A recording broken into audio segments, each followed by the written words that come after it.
आप सबको प्रभु यीशु मसीह के पवित्र नाम में जय मसीह की। और मेरा विश्वास है कि आप सब लोग कुशल से होंगे, और यदि नहीं तो हम आपकी कुशलता के लिए प्रभु यीशु मसीह से प्रार्थना करते हैं कि प्रभु अपने आनंद से, अपनी शांति से और अपनी खुशहाली से आपको और आपके परिवार को भरपूर करे। प्रभु यीशु मसीह का एक अलग ही स्वभाव था। वो हर प्रकार के लोगों से मिलते थे, उनके यहाँ जाते थे, उनसे उठते बैठते, उनसे बातचीत करते थे। वो कुड़ियों के साथ उनके साथ वो बैठते थे, फिर चुंगी वालों के साथ, पापियों के साथ उनका उठना बैठना था, उनके साथ वो बैठते थे और दुखियों की वो मदद करते थे। आप देखेंगे कि किस तरह प्रभु यीशु मसीह ने अंधों को आंखें खोली, गूंगों को शब्द दिया, लंगड़ों को चलाया, क्योंकि वो कुचले और दबोए लोगों के लिए ही संसार में आए थे। और इसलिए वो ऐसे समाज से बहिष्कृत किए हुए लोगों के बीच में जाते थे, उनके साथ उठते बैठते खाते पीते थे। मुझे एक बाइबल से एक घटना याद आ रही है जहाँ पर यीशु मसीह को न्योता दिया गया, बुलाया गया। ये किस्सा उस समय का है जब एक फरीसी ने प्रभु यीशु मसीह को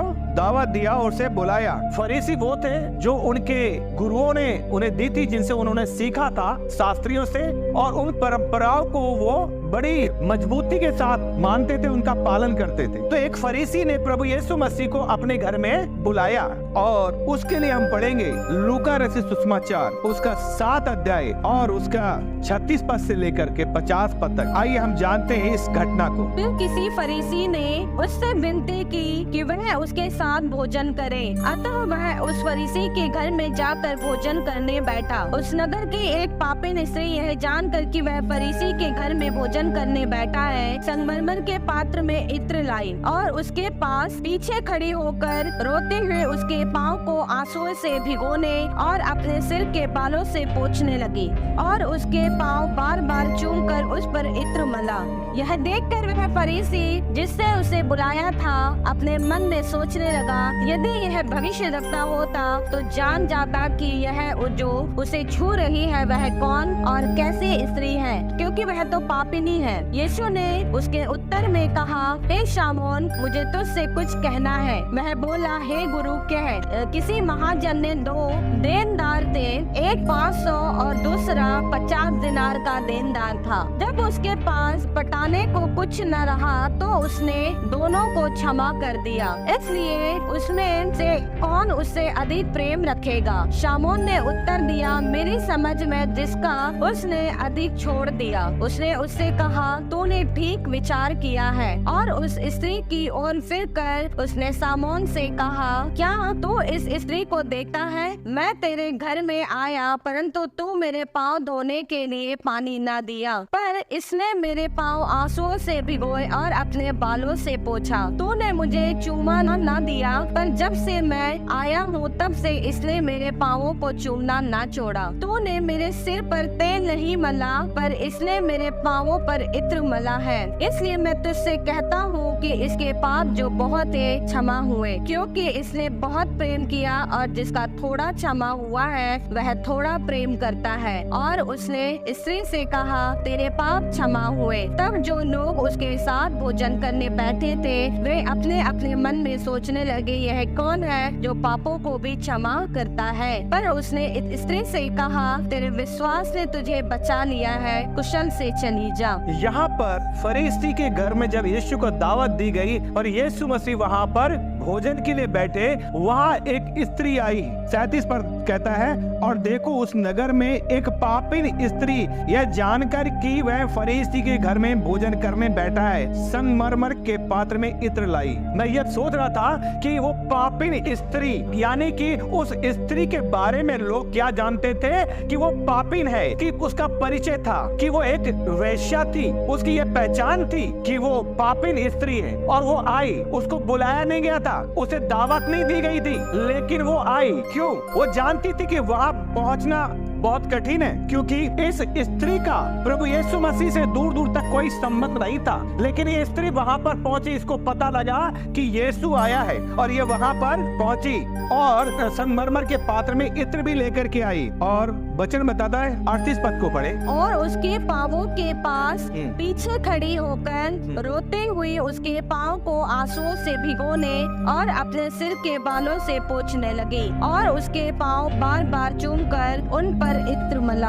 ठीक है, वचन क्या कह रहा है कि वो स्त्री आई और उसके पांवों के पास पीछे खड़ी होकर के, कहाँ खड़ी है? वो पीछे खड़ी है। वो किसी से कुछ नहीं बोली, उसने किसी से कोई बात नहीं कही, वो डरी नहीं कि वहाँ पर आत्मिक बातें चल रही है। वहाँ का माहौल एक अलग है, जहाँ पर यीशु जो कि गुरु कहलाता है वो वहाँ मौजूद है और लोग कितना वहाँ चर्चा हो रही है, प्रभु वहाँ पर है और वो स्त्री वहाँ पहुंची है, किसी से कुछ नहीं बोली, यीशु के पाँव के पीछे खड़ी हो गई। उसने क्या करा? पीछे खड़ी होकर रोती हुई उसके पाँव को आंसुओं से भिगोने और अपने सिर के बालों से पोंछने लगी। देखिए, उसकी पहचान एक पापिन स्त्री के रूप में है। ये फरीसी है, जहाँ पर वो पहुंची है, फरीसी के घर में। किस तरह से वो वहाँ पे पहुंची होगी, अगर कल्पना करके सोचे क्या उसके दिमाग में चल रहा होगा। ये कहानी उस स्त्री के समान है जो व्यभिचार में पकड़ी गई थी, लोगों ने उसे घेर लिया था, पत्थर मारने वाली बात थी। और उस कहानी के तरह ये भी कहानी है कि ये स्त्री क्या करी? वो स्त्री वहाँ कुछ नहीं बोली। उसके बाद लोग आरोप लगा रहे थे कि क्या कह रहे थे कि ये व्यभिचार में पकड़ी गई है। मूसा की व्यवस्था में ऐसा लिखा है कि इसे पथरवा करके मार दिया जाए, लेकिन वो चुपचाप थी। यही स्त्री वहाँ चुपचाप थी, वो जानती थी फरीसी है, ये लोग धार्मिक हैं, मैं इनके सामने कुछ नहीं, मैं क्या हूँ। शायद वो छुपती हुई किस तरीके से उसके सामने यीशु के पास पहुंची और उसके पाँव के पास खड़ी हुई। उसके दिमाग में एक पल भी ये बात नहीं आई होगी कि यीशु मसीह मुझसे नाराज हो जाएगा, कि पापी स्त्री है, मुझे बाहर ना निकाल दे। क्या क्या विचार उसके दिमाग में चल रहे होंगे। एक सवाल था कि वो फरीसी के घर में आ तो कैसे गई, क्योंकि फरीसी तो बड़ी धार्मिकता और परंपराओं पर बड़ा अमल करते थे। लेकिन ये स्त्री ने यीशु मसीह के बारे में कहीं सुना होगा कि वो क्षमा करना, हो सकता है उसने उसके वो पहाड़ी उपदेश सुने हो। तो ये स्त्री कुछ बोली नहीं, क्या कर रही है? क्योंकि यदि वो कुछ बोलती तो हो सकता था उसका विरोध हो जाता, हो सकता उसे बाहर निकाल दिया जाता, क्योंकि वहाँ पर जो लोग बैठे थे बड़े धार्मिक प्रवृत्ति के लोग थे वो। लेकिन ये स्त्री क्या कर रही है? वहाँ किसी से कुछ नहीं बोली। वो क्या कर रही? वचन लिखा है कि पीछे खड़ी रोती हुई उसके पांवों को आंसुओं से भिगोने और अपने सिर के बालों से पोंछने लगी। वो सिर्फ रोए जा रही थी। अब तक उसके आंसू किसी ने नहीं देखे थे, अब तक वो अकेले रो रही थी, अपने आप के बारे में सोच रही थी। लेकिन अब उसे पता लगा कि एक व्यक्ति है जो क्षमा करता है, एक व्यक्ति है जो सुनता है, एक व्यक्ति है जिसे मेरे आंसुओं की कीमत मालूम है, जो मेरे बारे में जानता है। शायद ये फरीसी उसे निकाल देते, शायद इसे अंदर प्रवेश करने नहीं देते, लेकिन यह स्त्री को पता लगा कि यीशु है वो जो क्षमा करता है, यीशु है जो दया करता है, यीशु है जो चंगा करता है। किसी से कुछ नहीं बोली। अगर ये किसी से कुछ बोलती तो शायद इसे अंदर भी जाने नहीं दिया जाता। इसलिए पैरों के पास खड़ी हुई सिर्फ अपने आंसू बहा जा रही थी। मित्रों, कई बार ऐसी स्थिति मेरे और आपके जीवन में भी आती है। कई ऐसी समस्याएं हमारे जीवन में आती है कि हम किसी से कुछ कह नहीं सकते। वो आंसू प्रभु जानता है कि किस तरह से वो बहा रही थी, क्योंकि वो पापों से लदी हुई थी।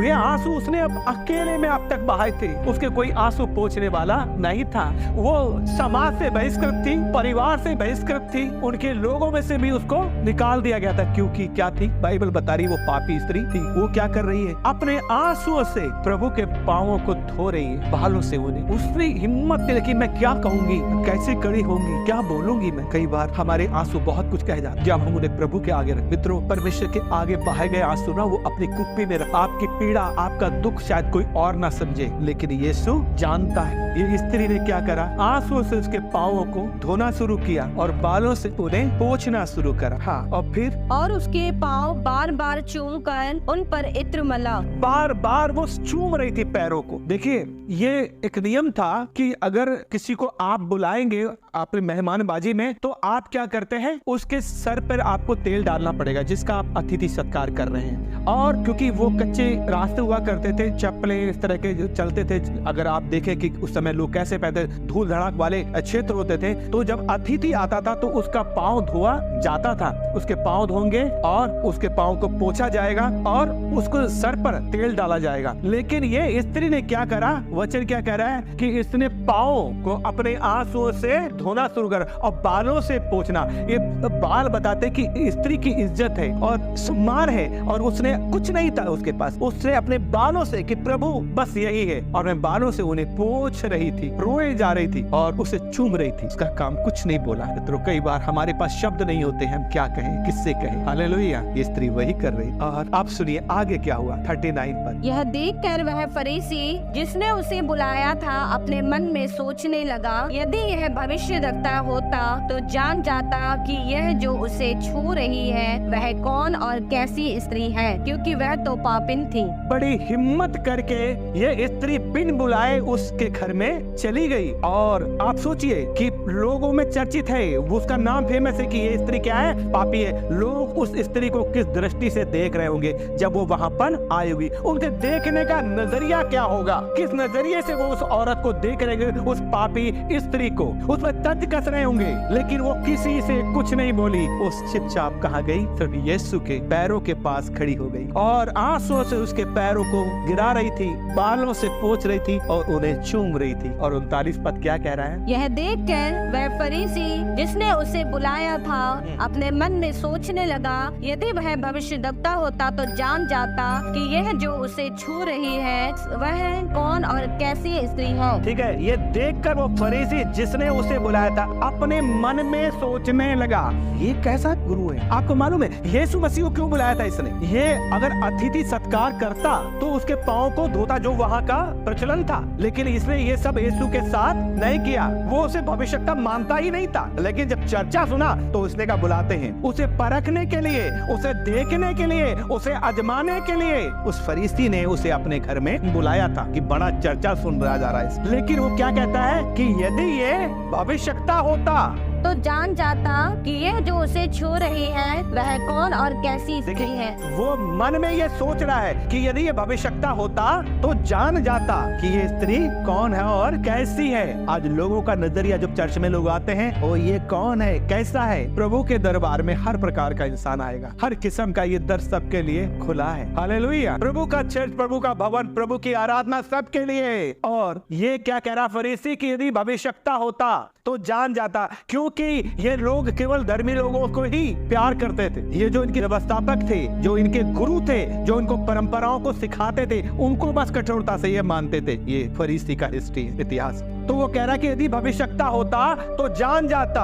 अगली बात, यीशु ने उसे उसके उत्तर में कहा, ए शमौन, मुझे तुझसे कुछ कहना है। वह बोला, हे गुरु कह। किसी महाजन के 2 देनदार थे, एक 500 और दूसरा 50 दिनार का देनदार था। जब उसके पास लौटाने को कुछ न रहा तो उसने दोनों को क्षमा कर दिया। इसलिए उसमें से कौन उससे अधिक प्रेम रखेगा। कितने देनदार थे? 2। एक कितना देने वाला था, जो देना था? एक को 500 और दूसरे को 50 दिनार। 50। प्रभु यीशु मसीह ने किससे पूछा? उस व्यक्ति से जिसने उसे घर में बुलाया। उससे पूछा कि एक व्यक्ति के 2 देनदार थे, एक 500 का देने वाला था और दूसरा 50 का। फिर जब उसके पास लौटाने को कुछ न रहा उसने दोनों को क्षमा कर दिया। ठीक है, अब उससे वो पूछ रहा है कि जब उनके पास लौटाने को, जिन्होंने देना था, वापिस करने के लिए, भरने के लिए उनके पास कुछ नहीं था, तो उस देनदार ने क्या करा? दोनों को क्षमा कर दिया। इसलिए उसमें से कौन उससे अधिक प्रेम रखेगा। उन दोनों में से कौन उससे अधिक प्रेम रखेगा, ये सवाल किया। किससे? उस फरीसी व्यक्ति से। उसकी मन की बातों को जानने के बाद प्रभु ने एक सवाल करा कि एक 500 देनदार था और दूसरा 50 दिन। जब भरने के लिए उनके पास कुछ ना रहा तो जिसके का भरना था उस देनदार ने उन दोनों को क्षमा कर दिया। तो दोनों में से उससे कौन उससे अधिक प्रेम रखेगा। एक सवाल पूछा है कि दोनों को क्षमा कर दिया, तो उस दोनों में से कौन उससे अधिक प्रेम रखेगा। हाँ। शमौन ने उत्तर दिया, मेरी समझ में वह जिसका उसने अधिक छोड़ दिया। हालेलुया। मेरी समझ में वो जिसका अधिक छोड़ दिया गया, अर्थात अधिक माफ कर दिया गया। हाँ। उसने उससे कहा, तूने ठीक विचार किया है। शमौन ने कहा कि जिसका अधिक था वो प्यार ज्यादा करेगा। उसने कहा तूने ठीक उत्तर दिया। हाँ। और उस स्त्री की ओर फिर कर उसने शमौन से कहा, क्या तू इस स्त्री को देखता है? मैं तेरे घर में आया परंतु तूने मेरे पाँव धोने के लिए पानी ना दिया। हालेलुया। यहाँ यीशु मसीह जवाब दे रहे कि देख, मैं तेरे घर पे आया,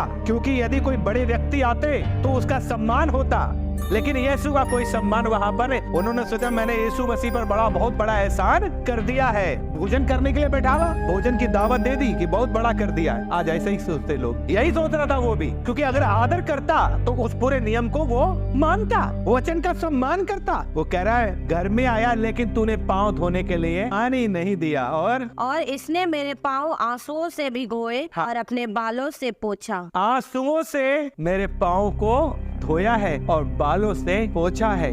ये आदर वो स्त्री कर रही पश्चाताप के साथ। हालेलुया। अगली बात, तूने मुझे चूमा न दिया, पर जब से मैं आया हूँ तब से इसने मेरे पाँवों को चूमना न छोड़ा। ये यहूदी प्रथा होती थी कि जब आप किसी को नमस्कार करेंगे, मिलेंगे तो चूमे, ठीक है, पवित्र चुम्बन कहते हैं उसे। तूने चूमा न दिया, लेकिन इसने मेरे पाँव को चूना। जब से आया हूँ तब से ये यहीं पर सिर्फ कुछ नहीं बोल रही, चूमे जा रही है। हाँ, तूने मेरे सिर पर तेल नहीं मला, पर इसने मेरे पाँवों पर इत्र मला है। इसलिए मैं तुझसे कहता हूँ कि इसके पाप जो बहुत क्षमा हुए, क्योंकि इसने बहुत प्रेम किया। पर जिसका थोड़ा क्षमा हुआ है वह थोड़ा प्रेम करता है। इसने बहुत प्रेम किया, इसलिए मेरे पाँव को चूम रही है, ये मेरे आंसुओं से पाँव को धो रही है। तूने पानी नहीं दिया, तूने मुझे चूमा नहीं दिया, मतलब मेरा आदर नहीं किया, मुझे गले नहीं लगाया। लेकिन इस स्त्री ने जब से आई क्या कर रही है, चूम रही है और उसके पाँव को इत्र से धो रही थी। किससे धो रही थी? इत्र से।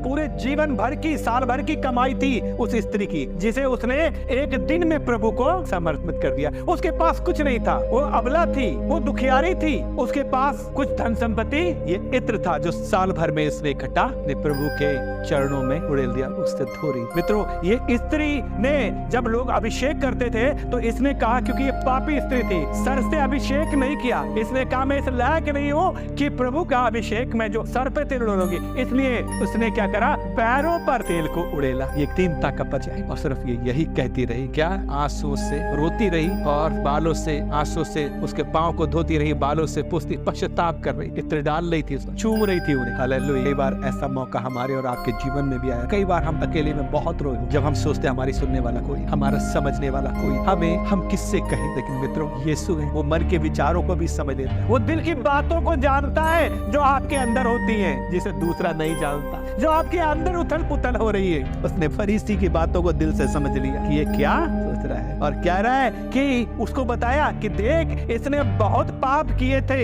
इसने प्रेम भी बहुत किया है। तूने मेरे सिर पर तेल नहीं मला, पर इसने मेरे पाँव पर इत्र मला है। इसलिए मैं तुझसे कहता हूँ, इसके पाप जो बहुत थे क्षमा हुए, क्योंकि इसने बहुत प्रेम किया है। हालेलुया। पर जिसका थोड़ा क्षमा हुआ वह थोड़ा प्रेम करता है। आपके कितने पाप क्षमा हुए, थोड़े या ज्यादा? आपका प्रेम बताएगा कि आप यीशु से कैसा प्रेम, आपका प्रेम बताता है कि आपके पाप कितने क्षमा हुए, थोड़े या ज्यादा। आपका जीवन बताता है, आपका वचन कैसे, वचन का सम्मान कर रहे हैं, कैसे यीशु से प्रेम। यह स्त्री का प्रेम था, उसने धारण दिया कि इसके ज्यादा पाप थे, जिसने ज्यादा पश्चाताप किया, इसने प्रेम किया कि इसके पाप जो बहुत थे क्षमा हुए, क्योंकि इसने बहुत प्रेम किया। पर जिसका थोड़ा हुआ वह थोड़ा प्रेम करता है। इसका मतलब कि यीशु मसीह उसको प्रेम नहीं करता, जो फरीसी, उसको भी प्रेम करता, लेकिन उस तरीके से नहीं लिया। प्रभु आदर नहीं चाह रहे थे उसका, कि उसका आदर करता, लेकिन प्रभु उसको वो चाह रहे थे कि क्या वो पश्चाताप है, क्या वो दीनता उसके अंदर में है। फिर और उसने स्त्री से कहा, तेरे पाप क्षमा हुए। उसने कहा, तेरे पाप क्षमा हुए। तब जो लोग उसके साथ भोजन करने बैठे थे वे अपने अपने मन में सोचने लगे, यह कौन है जो पापों को भी क्षमा करता है। हालेलुया। ये कौन है जो पापों को भी क्षमा करता है। तब जो लोग उसके साथ भोजन करने बैठे थे वे अपने मन में सोचने लगे, ये कौन है जो पापों को भी क्षमा। हालेलुया। एक अलग ही माहौल था उस घर का जब यीशु वहाँ मौजूद। मित्रों, हमारे घर का भी माहौल अलग बन जाएगा जब यीशु से आप ऐसा प्रेम करेंगे। उसने स्त्री से कहा, तेरे विश्वास ने तुझे बचा लिया। क्या लिखा है 50 पर? उसने स्त्री से कहा, तेरे विश्वास ने तुझे बचा लिया है, कुशल से चली जा। हालेलुया। कुशल से चली जा, तेरे विश्वास ने तुझे बचा लिया। ये स्त्री का व्यवहार कैसा सारा। यूहन्ना 32वां देने वाला कहता है प्रभु यीशु मसीह के बारे में कि अगर आप उसको पढ़ें तो वो कहता है लूका रचित 3 अध्याय का 16 पद में कि मैं इस लायक नहीं हूँ कि उस जूती के बंधन भी खोल सकूं। और वो स्त्री भी उस महंगे इत्र को डालकर यही प्रकट कर रही थी कि प्रभु मैं इस लायक नहीं हूँ कि मैं कुछ कह सकूं।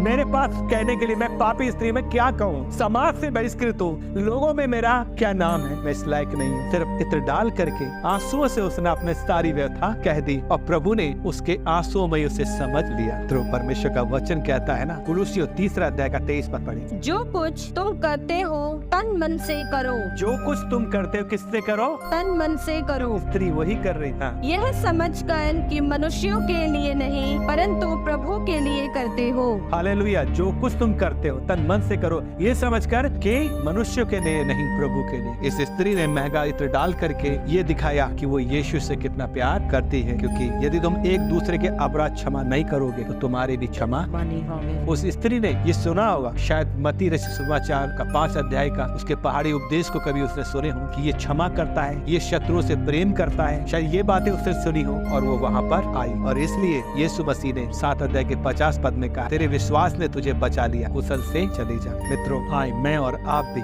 अपने आप से पूछें कि हम प्रभु से कितना प्रेम करते हैं, क्योंकि वचन यही कहता है कि इसके पाप जो बहुत थे क्षमा हुए, कि इसने बहुत प्रेम किया। आप प्रभु यीशु मसीह से कितना प्रेम। पहला सवाल मेरा आपसे यह है कि आपके कितने पाप क्षमा हुए। यदि आप कहते हैं कि यीशु ने मेरे सारे पापों को क्षमा कर दिया, आपका यीशु के प्रति प्रेम बता देगा कि आपके पाप क्षमा हुए हैं या नहीं। इस स्त्री ने तो प्रभु से क्षमा पा ली। हालेलुया। क्योंकि पश्चाताप के लिए, क्षमा चाहने के लिए, प्रेम दिखाने के लिए शब्द की नहीं आवश्यकता होती है। किसकी? विश्वास, वचन और क्षमा और प्रेम जरूर। हालेलुया। परमेश्वर आप सब इस वचन के द्वारा जय मसीह।